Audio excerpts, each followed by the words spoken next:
डमक डमक बम, ए डमक डमक बम, ए डमक डमक बम, ए डमक डमक बम, ए डमक डमक बम, डमक डमक बम, डमक डमक बम। हाथ ऊपर कीजिए, क्या मजाक बना के रखे, हाथ ऊपर कीजिए। ए डमक डमक बम, डमक डमक बम, डमक डमक बम, ए डमक डमक बम, डमक डमक बम, डमक डमक बम, ए डमक डमक बम, डमक डमक बम, डमक डमक बम, डमक डमक बम, बम बम ए बम बम बोल रहा है काशी, बम बोल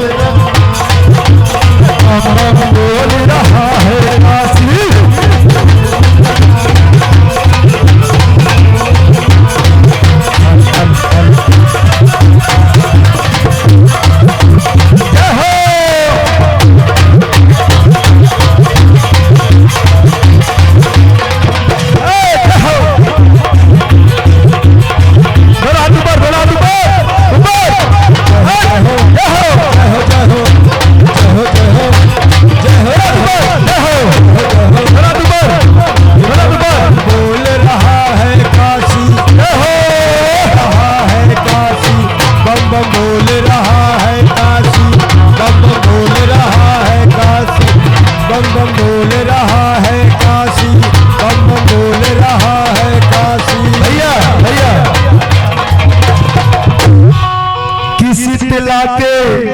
शीतल ठैया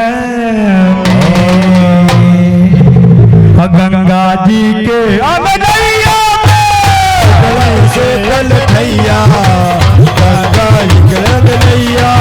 शीतला के शीतल ठैया मिठैया मिठैया मिठैया गंगा जी के अगनैया गंगा जी के अगनैया और जिस सब लगा मीना भैया एक मिनट, और जिस सब लगा मीना बन के यहाँ जे दासी कि बम बम बम बम बोल रहा है काशी, बम बम बोल रहा है काशी, बम बम बोल रहा है काशी, बम बम बोल रहा है काशी, बम बम बोल रहा है काशी, बम बम बोल रहा है काशी, बम बम बोल रहा है काशी, रहा है काशी।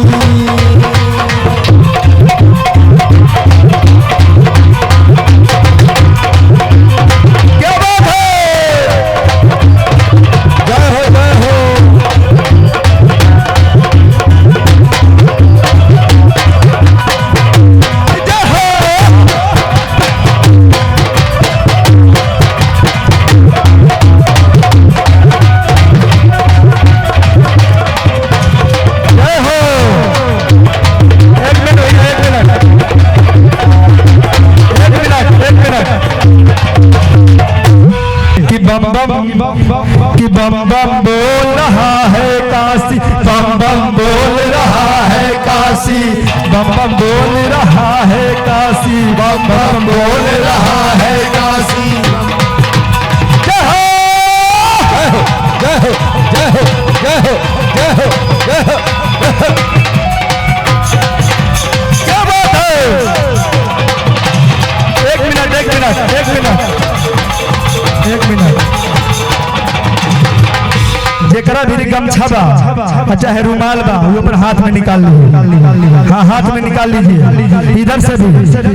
आप लोगों के पास ही गमछा रुमाल होगा तो हाथ में निकालिएगा, बाबू निकालो हाथ में ऐसे। क्या बात है, देखो जोरदार ताली होना चाहिए इस बच्ची के लिए, जोरदार ताली, ऐसे निकालना है, निकालिए। क्या बात है, ऐसे घुमाते हुए कि बम बम बम बम बम बम बोल रहा है काशी,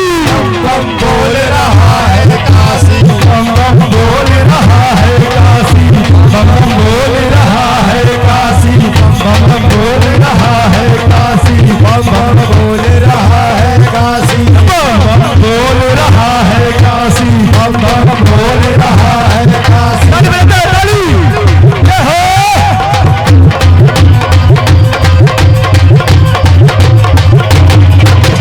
जय हो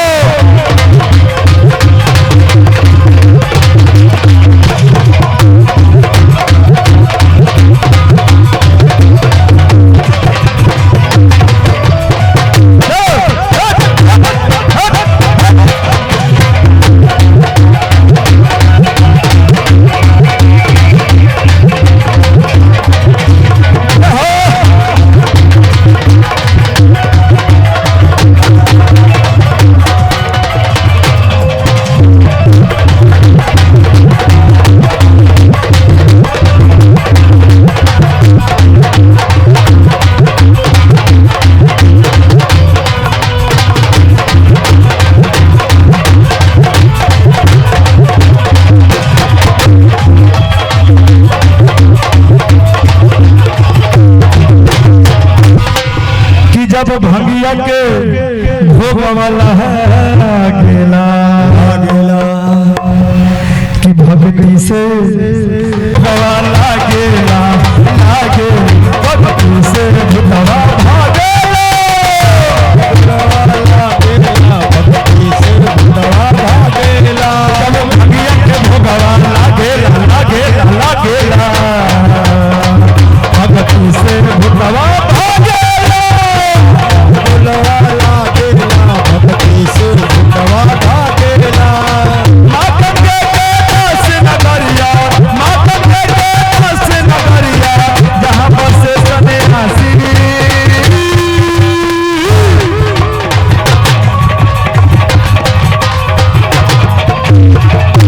दोनों हाथ ऊपर दोनों हाथ ऊपर दोनों हाथ ऊपर कहते हैं जिसका हाथ रहता है ऊपर तरक्की में भी ऊपर जाते हैं। कहाँ पे भाभी जी के प्रणाम। आइए यहाँ पे बैठिए आइए यहाँ पे कोई बात नहीं बैठिए जोरदार ताली होनी चाहिए हमारे भाभी जी के लिए जिन्होंने बहुत हर एक जागरण में बहुत मेहनत करते हैं। दरबार की जय दरबार की आइए कि जब भंगिया के भोग वाला गेला भक्ति से भुतवा भागेला एक बार सभी लोग ओम नमः शिवाय के जाप करेंगे कम से कम 10 बारी चाहे 11 बारी कर लीजिए 11 बारी। ऐसे तो किसी के पास टाइम नहीं है भैया भक्ति भाव करने के लिए। हम गलत बोल रहे हैं तो आप लोग बताइएगा ना मेरे पास टाइम है ना आपके पास टाइम है। यही एक समय है कि आज माँ का पंडाल सजा है तो हम लोग को 2 शब्द बोलने का आप लोगों का भजन सुनने का मौका मिला है ना तो ऐसे कौन मौका कहाँ मौका मिलता है। सब अपने अपने काम में व्यस्त रहते हैं। तो आइए दोनों हाथ ऊपर करके अब बोलना है कि ओम नमः शिवाय। साज नहीं बजेगा साज नहीं बजेगा हमारे भाई लोग बोलेंगे कि ओम नमः शिवाय। ताली बजाते हुए दोनों हाथ ऊपर कीजिए दोनों हाथ ऊपर कि ओम नमः शिवाय ओम नमः शिवाय ओम नमः शिवाय ओम नमः शिवाय ओम नमः शिवाय ओम नमः शिवाय ओम नमः शिवाय ओम नमः शिवाय ओम नमः शिवाय ओम नमः शिवाय ओम नमः शिवाय ओम नमः शिवाय ओम नमः शिवाय ओम नमः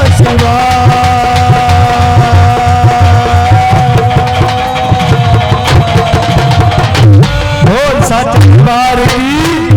बोले शंकर की